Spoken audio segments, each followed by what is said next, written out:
أعوذ بالله من الشيطان الرجيم بسم الله الرحمن الرحيم الحمد لله رب العالمين بارئ الخلائق أجمعين باعث الأنبياء والمرسلين ثم الصلاة والسلام على خير خلقه العبد المؤيد والرسول المسدد حبيب إله العالمين أبي القاسم المصطفى محمد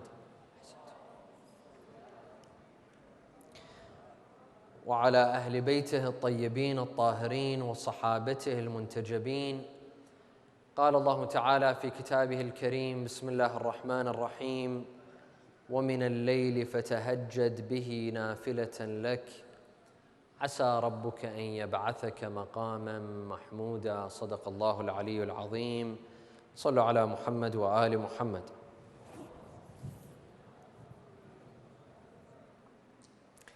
When two people are in love, they are inseparable. Either physically or emotionally, they are completely inseparable. These two people wish to be together 24 hours a day, 7 days a week, all year long.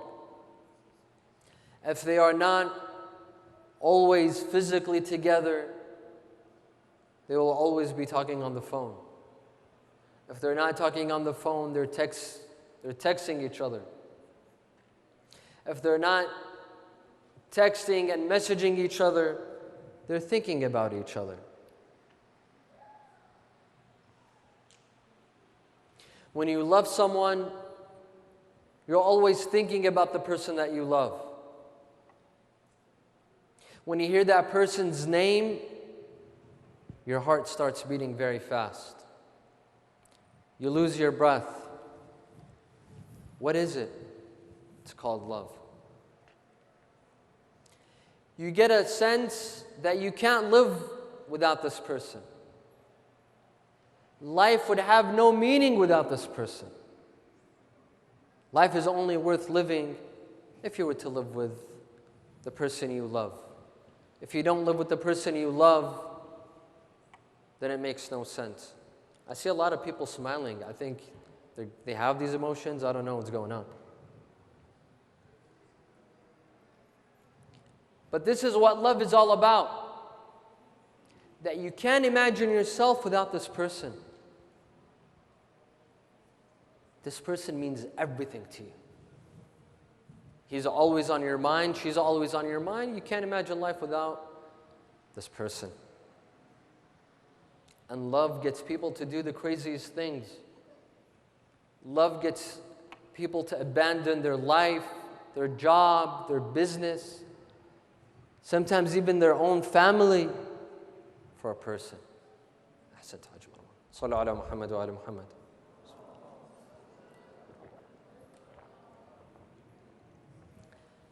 They say that Cleopatra had this magnificent sort of effect on men. She did it to Julius Caesar. She had this mesmerizing effect on Julius Caesar. She seduced him. He fell in love with her. Julius Caesar died. After him, Mark Antony came to power. And she had the same exact effect on Mark Antony, who was supposed to become the Roman emperor. And he became the Roman emperor. But he was so in love with Cleopatra that he was willing to leave Rome and go all the way to Egypt. Leave his family, leave his empire, leave his enemies to conspire against him and his rule and power. Yet he left and went to Egypt to be next to a person that he loves. And then he ended up killing himself, and then Cleopatra killed herself because of him. This is all, my dear friends, this is all human love. This is a love that a human feels for another human. This is a love that sometimes lasts, sometimes stays, and at many times it withers away. At many times it ends, because human beings sometimes find other objects of emotions, other objects to love. And when I say objects, this also includes humans. Genuine love, we believe, genuine love that is there to remain and to last, love that is sincere, love that is loyal, love that is not based on interest. Well, I love you. How much are you willing to give me in return? Not necessarily monetary gains, but how much are you going to provide for me? No. There's another kind of love, above human love. And this is the love for Allah subhanahu wa ta'ala. Those who love Allah subhanahu wa ta'ala, it's not based on interest. It's not based on heaven, an interest in heaven or a fear of hellfire. It's much above that. There's a special love for Allah subhanahu wa ta'ala that's everlasting. That's beyond any other kind of love. Imam Ali alayhi salam would speak to Allah subhanahu wa ta'ala. He says, Ilahi ma abadtuka hina abadtuk, tama'an fi jannatik, wala khawfan min narik, walakin wajadtuka ahlan lil ibadati fa'abadtuk. My Lord, when I worshipped you, I didn't worship you out of interest in heaven, nor out of fear of hell, but because I found you worthy to be worshipped, so I worshipped you. Because you are you and I am I. Because you are the creator and I am the created. Because you're the Lord and I'm the servant. You're the master and I'm the slave. Because of this sort of relationship, it's natural for me to worship you. This is genuine love. A person that loves Allah subhanahu wa ta'ala can only love Allah, can't love anything else. A person who loves Allah can't love dunya at the same time. You can love your parents, you can love your spouse, you can love your husband and wife. There's nothing wrong with that. This is very much compatible with the love with Allah. But there's another kind of love that's incompatible. You can't love dunya and this life and wanting to be immortal and life's desires, and at the same time you love Allah. It's impossible.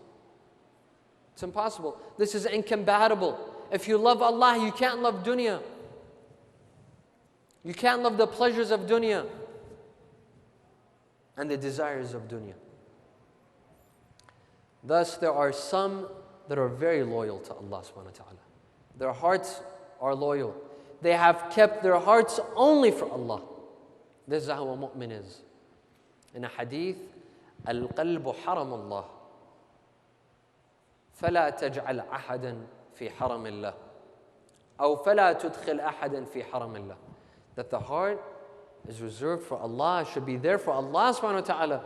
Don't let anyone else penetrate it. Don't let anyone sneak behind you and enter your heart without you knowing and takes you away from Allah subhanahu wa ta'ala. Don't be deceived. Don't be seduced. In history, there were some that had genuine love for Allah, genuine passion, true love for Allah subhanahu wa ta'ala. Prophet Shu'aib would cry constantly. He would cry constantly until he went blind. Allah told him, Ya Shu'aib, why are you crying? He said, out of love for you, O Allah. I long to be with you. I desire to be with you. I don't desire to be in this dunya distant from you, O Allah. I'm afraid that maybe for a split second you might forget me. You might not look to me and towards me. Allah gave him back his eyes.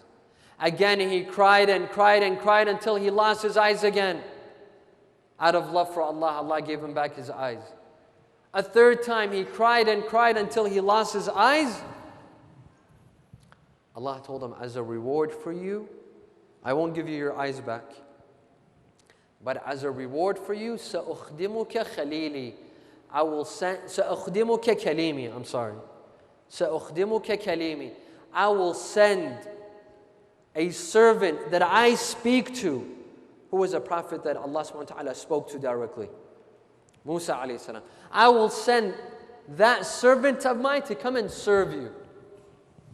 And indeed, Musa went and served Prophet Shu'aib for 10 years consecutively. He became his son-in-law. He married his daughter.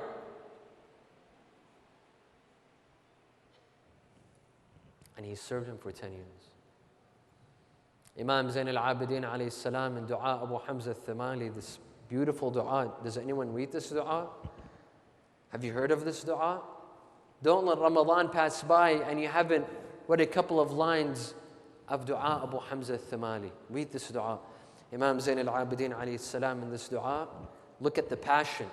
Look at the love. You can tell when someone loves you and someone is faking it. You can tell. We have friends. We have family members. Some people genuinely love us, and some people just fake it, and you can tell. Look at how Imam Zain al-Abidin expresses his love for Allah. It's all sincere.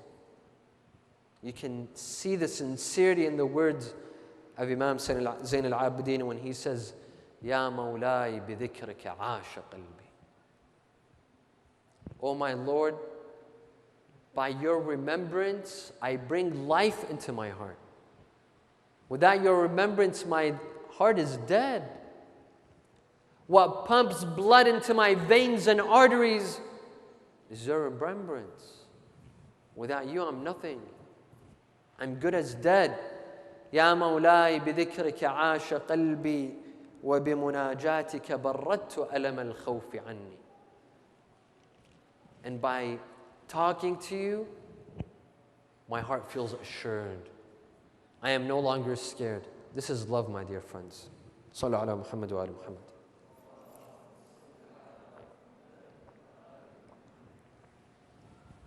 Now this was just an introduction. Here's my main point. In Islam, we have 5 daily prayers. We have the 5 daily prayers. You begin from morning, the dawn prayer, that alhamdulillah most people are usually sleeping at that time and miss. And some end up praying it later on, some even don't make it up later on. Our day begins with Salaat al-Fajr.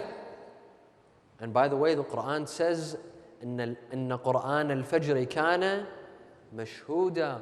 Salaat al-Fajr is probably the most important salah of the day. It's the most important salah of the day because you begin your day with that salah. And it's only 2 units. That's all it is. It's only 2 units. You begin the day with the blessed remembrance of Allah subhanahu wa ta'ala. You begin your day with Allah. أقم الصلاة لدلوك الشمس إلى غسق الليل وقرآن الفجر إن قرآن الفجر كان مشهودا. Because we have narrations that angels will write the name of those that pray Salaat al-Fajr. Because it's so special that there are angels recording those who pray Salaat al-Fajr. And then we have Salaat al-Dhuhr, Salaat al-Asr, Salaat al-Maghrib, and Salaat al-Isha. These five daily prayers are meant to keep us connected to Allah subhanahu wa ta'ala. Spiritual Wi-Fi, so to speak. You're connected from morning all the way till night. You're connected with Allah subhanahu wa ta'ala. So that a couple of hours don't go by and you don't remember Allah. This is the point. However, some people, for them these 5 daily prayers are not enough. These five daily prayers, they're not enough.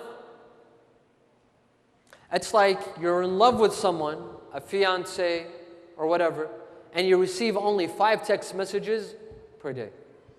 Just 5 text messages. That's it. No more. Is that enough?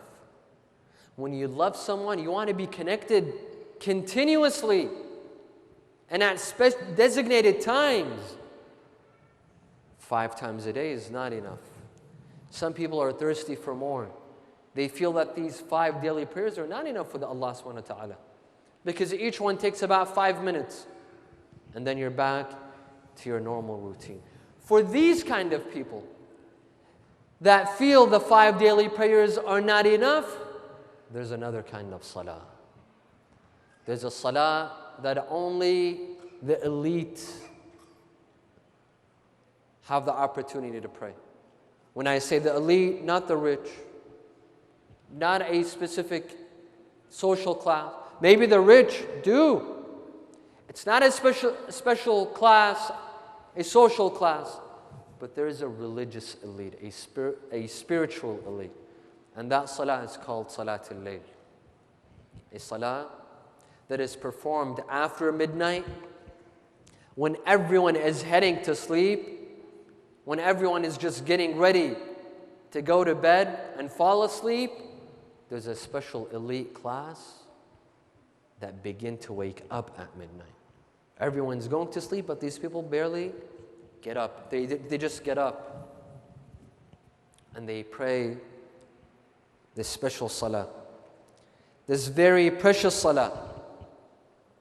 When all eyes are tired, when everyone else is tired and wants to go to sleep, these people, they wake up. And subhanAllah, they don't need an alarm clock. They don't need anyone to beg them. They don't need anyone to drag them out of bed. They willingly get up. The Quran says, تَتَجَافَى جُنُوبُهُمْ عَنِ الْمَضَاجِعِ. That in the middle of the night, they automatically wake up. They can't sleep at that designated time in the middle of the night. It's a biological time clock. It's a biological clock. Naturally, they wake up for salah, for Salaat Al-Layl. They get up to speak freely. When no one's there to disturb them, when no one's there to interrupt them, no one's there to harass them, they can speak to Allah subhanahu wa ta'ala all night long. Unlimited minutes, but not mobile to mobile. Created to the Creator. Slave to the Master. Servant to the Lord. These designated hours, from midnight all the way till Fajr.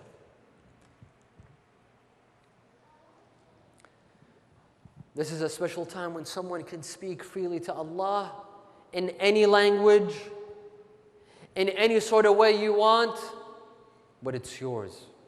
You can communicate with Allah subhanahu wa ta'ala. وَقَالَ رَبُّكُمْ ادْعُونِي أَسْتَجِبْ لَكُمْ. There is nothing more pleasant to Allah than hearing someone speak to Him in the middle of the night. One day, Allah subhanahu wa ta'ala revealed to Prophet Musa, He told him, كَذَبَ مَنْ زَعَمَ أَنَّهُ يُحِبُّنِي وَإِذَا جَنَّ عَلَيْهِ اللَّيْلِ نَامَ عَنِّي. A person who claims to love Allah subhanahu wa ta'ala, and yet at night he sleeps the entire night without praying 2 units. 2 raka'at in the middle of the night, this person's a liar. It's like you tell a person you love them, but you never phone call. You never call, you never text, you never share a photo, nothing. This is genuine love. When you love someone, you ask about that person, you'd like to communicate with that person. You'd like to speak with that person.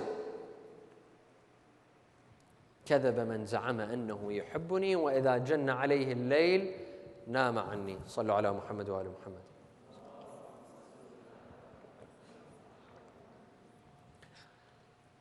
As for the Ahlul Bayt, as for Rasulullah sallallahu alayhi wa alihi, Salaat Al-Layl was mandatory upon him. It was something wajib. Rasulullah would always pray Salaat Al-Layl. يا أيها المزمل قم الليل إلا قليلا. Rasulullah was ordered to stand at night and pray Salaat Al-Layl. It was wajib upon him. Yet even though it was wajib, he still enjoyed it. He enjoyed praying Salaat Al-Layl. Rasulullah looked forward to sunset and night so that he would have his special time, his alone time with Allah subhanahu wa ta'ala. No one there to disturb him, none of his wives, none of his companions, none of his neighbors. He would have his alone time with Allah subhanahu wa ta'ala. And Rasulullah would pray Salaat Al-Layl, and I will tell you, inshallah, how to pray Salaat Al-Layl. Rasulullah would pray Salaat Al-Layl for several years. He would stand on his toes. He would stand on his toes. Do you know how hard that is? He wouldn't stand on his feet, on his toes, on his tiptoes. Until Allah subhanahu wa ta'ala revealed this verse, Taha, ma anzalna alayka al-Qur'an litashqa. Taha is one of the names of Rasulullah. That Taha, we didn't reveal the Qur'an to you so that you may burden yourself, so that you may kill yourself. You might say, why would Rasulullah stand on his toes? Why couldn't he stand normally? Because out of his love. Because he wanted to show Allah subhanahu wa ta'ala his devotion and his sincerity, that he is willing to stand the entire night on his toes, even if it meant that his feet would get swollen and he would hurt his feet. You see, my dear friends, we have a general law in Islam that says, أَفْضَلُ الْأُمُورِ أَحْمَزُهَا. The best deeds are the most difficult deeds. The more difficult a deed is, any sort of action, the more difficult it is, the more reward you receive. We tell our friends in the Middle East, especially in Iraq and other places where they barely have electricity, we tell them that yes, Ramadan, now it's a tough time for you. Fasting is a tough time for you. You don't have electricity. It's 120, 125 degrees over there. However, your reward is a lot more than our reward. If we were to stay home, sitting under a air-conditioned roof, and we don't feel any thirst, you think our reward is the same as their reward? Of course not. The more difficult any action is, the more reward it has. Anything. Perform any action. Let it be a little bit more difficult. For those of you that drove 5 minutes to the Islamic Center, and the ones that drove 45 minutes, you think it's the same reward? Of course not. The ones that drove more receive a more reward. Any action that you perform that takes more energy, that takes more effort from you, that's more reward for you from Allah. أَفْضَلُ الْأُمُورِ أَحْمَزُهَا. Don't forget this general principle. Imam Ali alayhi salam would never miss Salaat Al-Layl. Never. Even Laylat Al-Harir. Laylat Al-Harir was one of the nights during the battle of Siffin between Imam Ali and Muawiyah. During that night, Amir al-Mu'mineen never slept. He was in battle the entire night. Yet they say that Amir al-Mu'mineen, even during that night, he prayed Salaat Al-Layl. Because Rasulullah sallallahu alayhi wa sallam had told him, Ya Ali, alayka bi Salaat Al-Layl, 4 times. Ya Ali, alayka bi Salaat Al-Layl. Ya Ali, alayka bi Salaat Al-Layl. Ya Ali, alayka bi Salaat Al-Layl. Ali, don't miss Salaat Al-Layl. Ali, don't miss Salaat Al-Layl. Imam Ali says that from that day on, when Rasulullah told me, don't miss Salaat Al-Layl, I never miss Salaat Al-Layl. Every single night. One night, Abu Darda was one of the companions of Rasulullah sallallahu alaihi wasallam. He said that me and a group of companions, and among them Ali ibn Abi Talib, were sitting together inside the masjid. All of a sudden, Ali ibn Abi Talib said, I need to leave. Imam Ali got up. Abu Darda was not one of the companions of Imam Ali, and not even a follower, but he liked Imam Ali. He said, I saw Ali ibn Abi Talib leave the masjid, but instead of going home, he went somewhere else. And it was late at night. He said, I was wondering, where is Ali ibn Abi Talib going? Where is he going? He only has one wife, and that's Fatima al-Zahra. So where is he possibly going in the middle of the night? He said, I started following him. I saw him enter a forest. I chased after him. He started going in between trees. I went after him until I saw Ali ibn Abi Talib stop. He put his sajjada and he started praying in the middle of the night, in the middle of the forest, somewhere that he thought no one can see him. He said, I saw him pray. He did his qunut. He started crying. He started weeping. And then he performed sujood. He finished the salah. He went into sujood. He said, I waited for him 30 minutes, hour, 2 hours. Ali ibn Abi Talib didn't get up. I went to call him, and I saw Ali had fainted. He had passed out. And in fact, his body had turned stiff. He said, La ilaha illallah. Ali ibn Abi Talib has died. He tried waking him up. He tried shaking him. Nothing worked. He said, let me go and tell his widow, Fatima al-Zahra. He rushed home. He knocked at the door. Fatima al-Zahra came out. She said, what is it? He said, Ya Fatima, عظم الله لك الأجر. Your husband Ali just died. Fatima al-Zahra started smiling. She said, what happened? What did you see? He said, I saw him in the middle of the forest. After praying, he fell and he didn't wake up. I tried waking him up. He's not waking up. Fatima al-Zahra smiled. She said, Ya Abu Darda, this is something that happens to Ali ibn Abi Talib every single night. Every single night. And then she took a bucket of water. She went to Imam Ali. She poured some water on his face and he woke up. Imam Ali was not sleeping. Don't think that this was a sleep. This was something way above sleeping. This was a trance that Imam Ali alayhi salam would go through and others would go through during Salaat Al-Layl because of the spiritual upliftment. Dharar bin Dhamara was a companion of Imam Ali. One day, Muawiyah asks Dharar. He tells him, Sifli Aba al-Hasan. Tell me about your master, Aba al-Hasan, Imam Ali alayhi salam. Dharar tries to get out of it. Muawiyah insists. So he begins to give the qualities of Imam Ali until he reaches this point. He says, أشهد بالله يا معاوية لقد رأيته في بعض مواقفه وقد أرخى الليل سدوله وقد غارت نجومه وهو واقف في محرابه قابضا على لحيته يتململ تململ السليم ويبكي بكاء الواله الحزين. He said, by God, O Muawiyah, one night I saw him, I followed him, and I saw him in the middle of the night when it was pitch dark. The stars are shining, everyone is asleep. I saw him standing in his mihrab, praying, holding his blessed beard, and shaking as if he was bitten by a snake. As if a snake has bit him. Can you imagine what a snake would do to you? If a person has been bitten by a snake, how he would shake, how he would tremble out of fear, out of anxiety. This is what happens to Imam Ali alayhi salam, but not from a fear, from not out of a snake, but out of his love from Allah subhanahu wa ta'ala. يتململ تململ السليم ويبكي بكاء الواله الحزين. He says he would cry and I would see his tears flowing on his cheeks and on his blessed beard. وهو يقول يا دنيا غري غيري. He would speak to this dunya and he would say, oh dunya, go and deceive someone else. You have no power, you have no authority over Ali ibn Abi Talib. There are other dunya seekers that you could go and seduce, but not this man, not Ali ibn Abi Talib. You have no authority over Ali ibn Abi Talib.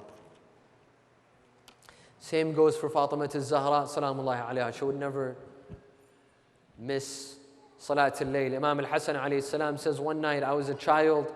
I woke up when Fatima al-Zahra died. Imam al-Hasan was only 7 years old. He says, I woke up in the middle of the night. I saw my mother Fatima praying, crying, worshiping. And I saw her praying for our friends and family members and not praying for herself. Praying for 40 believers, maybe more. After she finished, I told her, my dear mother, you prayed for everyone, but you didn't pray for yourself. She said, Na'am bunay, al-jar thumma ad-dar. There's a saying in Arabic that says, first your neighbor and then yourself. This is a lesson that even when you perform dua, begin with your neighbors. Begin with your family members. Begin with your friends. Don't start off by yourself. Don't be selfish. We could be selfish with anything, but don't be selfish with dua. Pray for others. Sallu ala Muhammad wa ala Muhammad. Same goes for Imam al-Hasan. He would always pray Salaat Al-Layl. Same goes for Imam Hossein. On the night of Ashura, when Imam Hossein alayhi salam told his companions their final fate, what will happen to them, that night the companions of Imam Hossein alayhi salam spent the entire night in worship, in reciting Quran, in Salaat Al-Layl. They spend their entire night in Salaat Al-Layl. The hadith says, historians say that if you were to enter the camp of Imam Hossein Laylat al-Ashir min Muharram, you would hear the buzzing of a bee. كَانَ لَهُمْ دَوِي كَدَوِيِّ النَّحْلِ. The buzzing of a bee. When you hear people crying, praying, reciting Quran, faint voice, it's like a buzzing of a bee. If you were to enter the camp of Imam Hussein that night, you would hear the buzzing of a bee. Some would be standing, some would be kneeling, some would be prostrating. That night, they prayed Salaat Al-Layl. Imam Hussein never abandoned Salaat Al-Layl. In fact, he loved Salaat Al-Layl. He looked forward to it.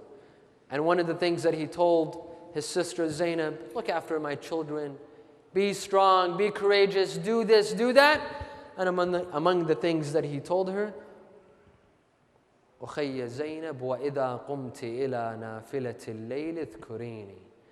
And when you stand for Salat al-Layl in the middle of the night, remember your brother. Remember your martyred brother. Remember me in your dua.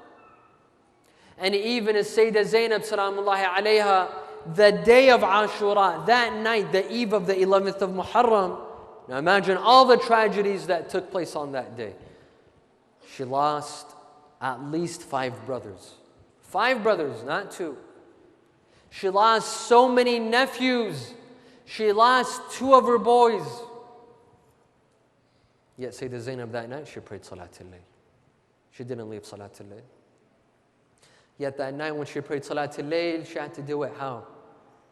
By sitting. She couldn't stand. Sayyidah Zainab couldn't stand for Salat al-Layl. She had to sit because she had no power and energy. My dear friends, a person who prays Salat al-Layl will see several results. Number 1, the most important result that Salat al-Layl brings is that it changes a person's life. It changes a person's life. This person will be reformed. This person will have a new vision on life.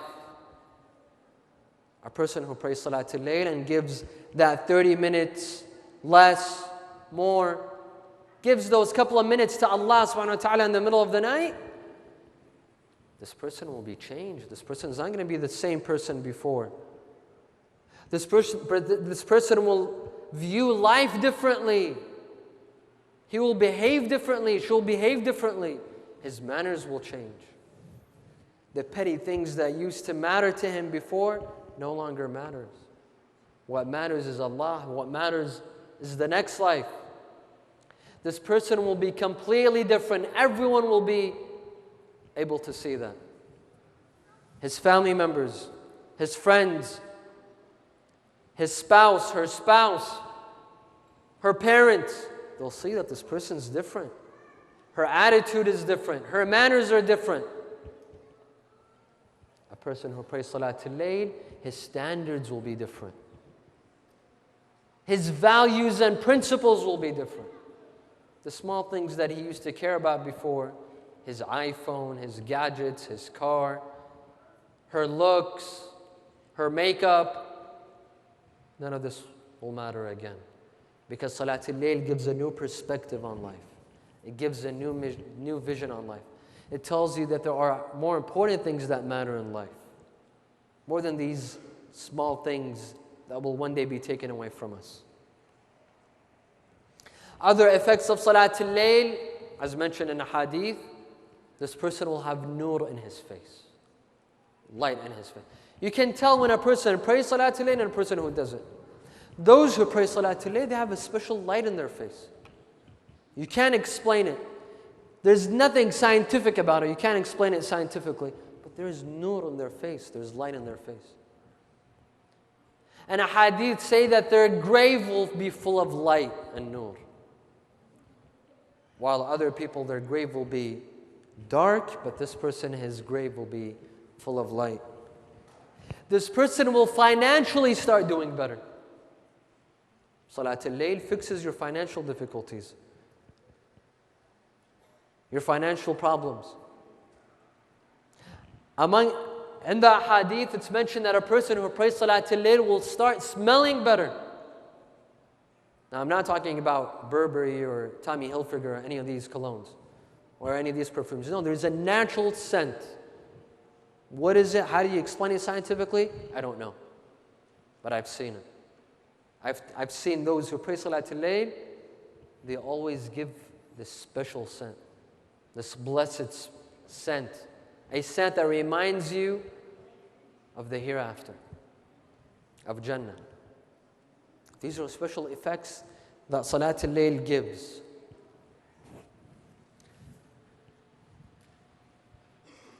Now, before I conclude, I'd like to give you an example of someone contemporary who was very righteous and who was known for his worship.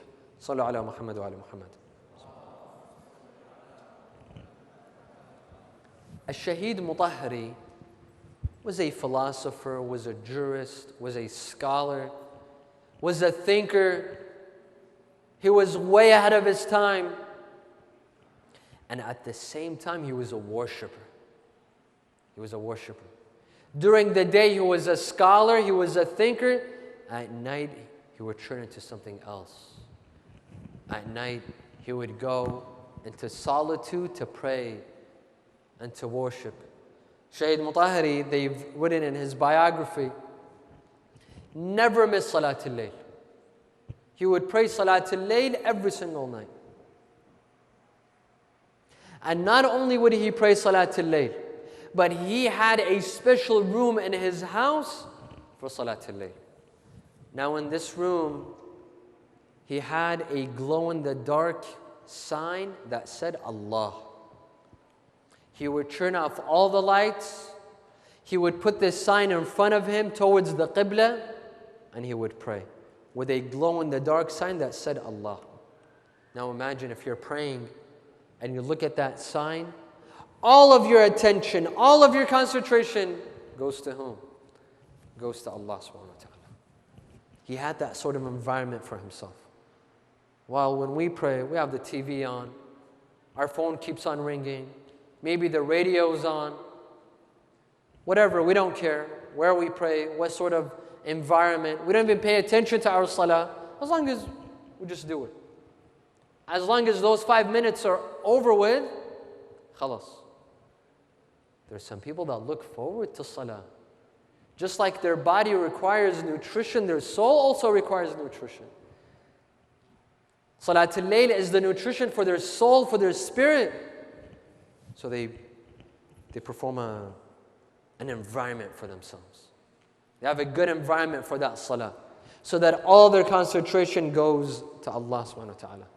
Shaheed Mutahhari would be in that sort of environment and he would pray Salaat al-Layl. And those who saw him say that he would cry during Salaat al-Layl.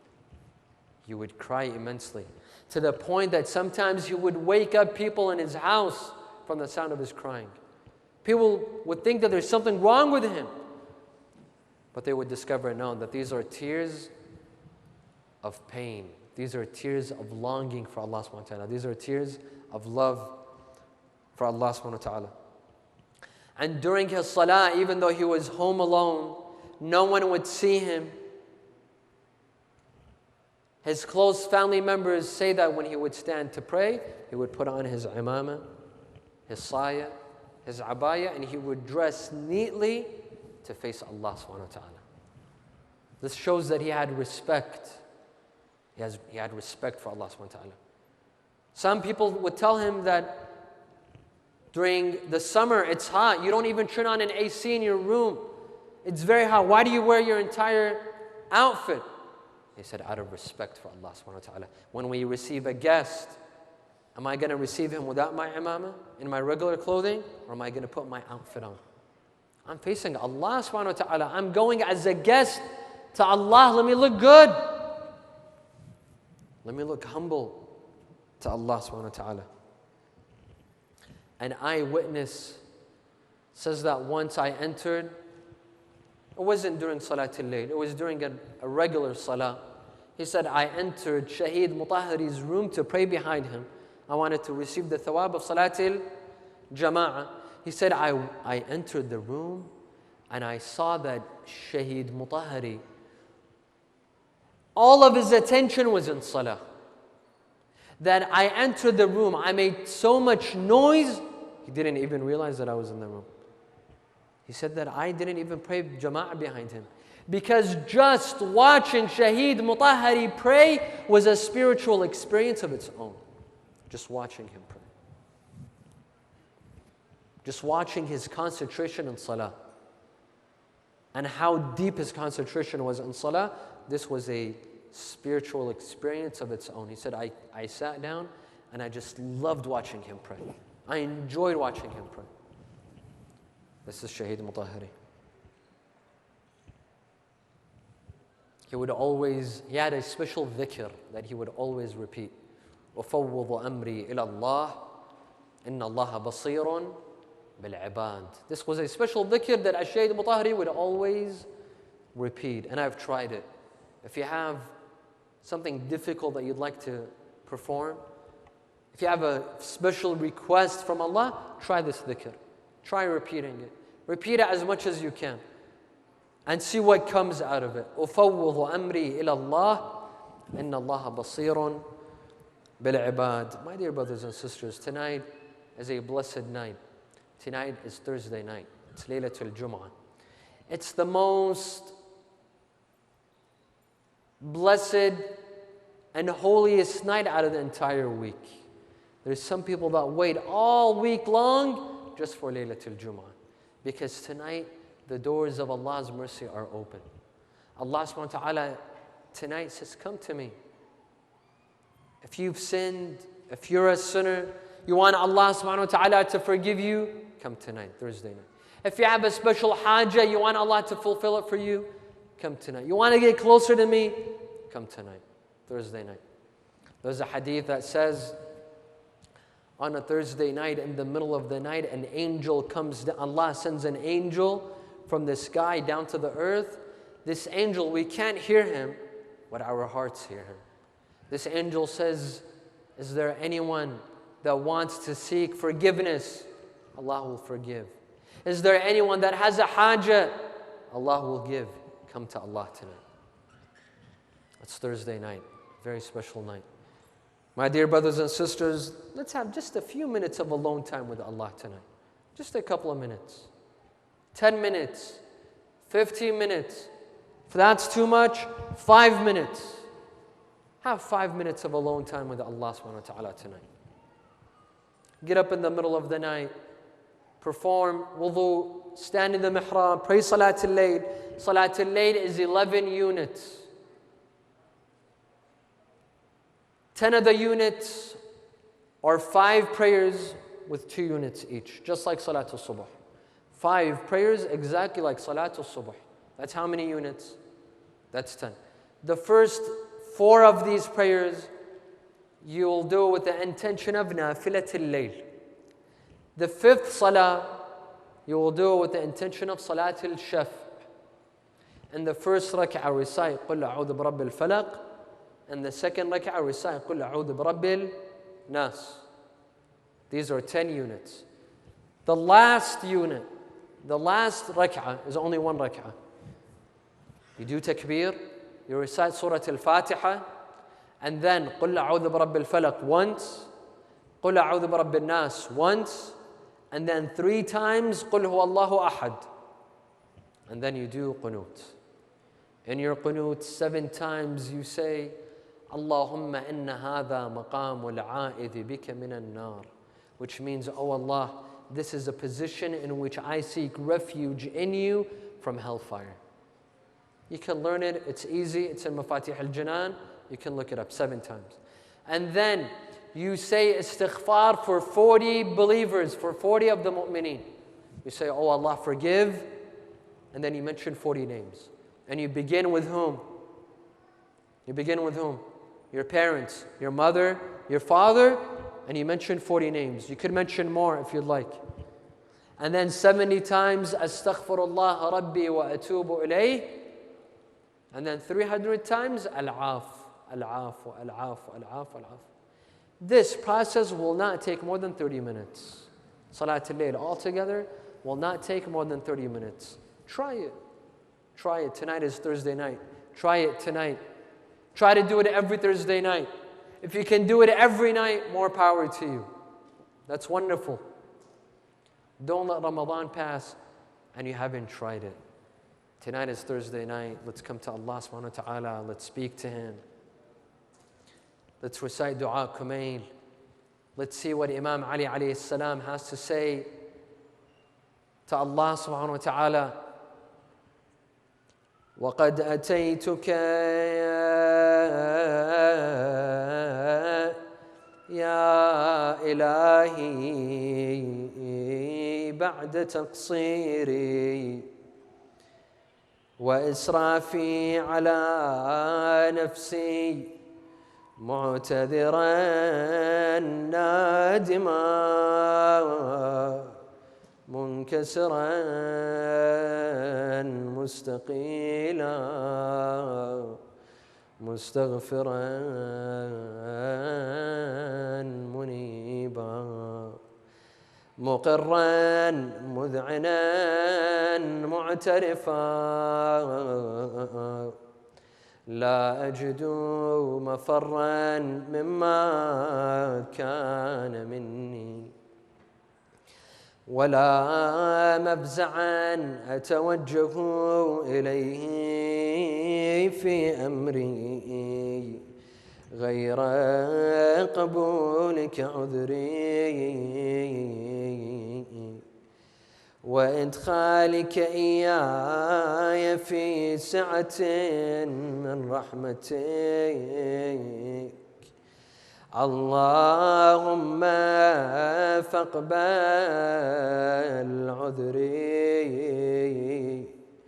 وارحم شدة ضري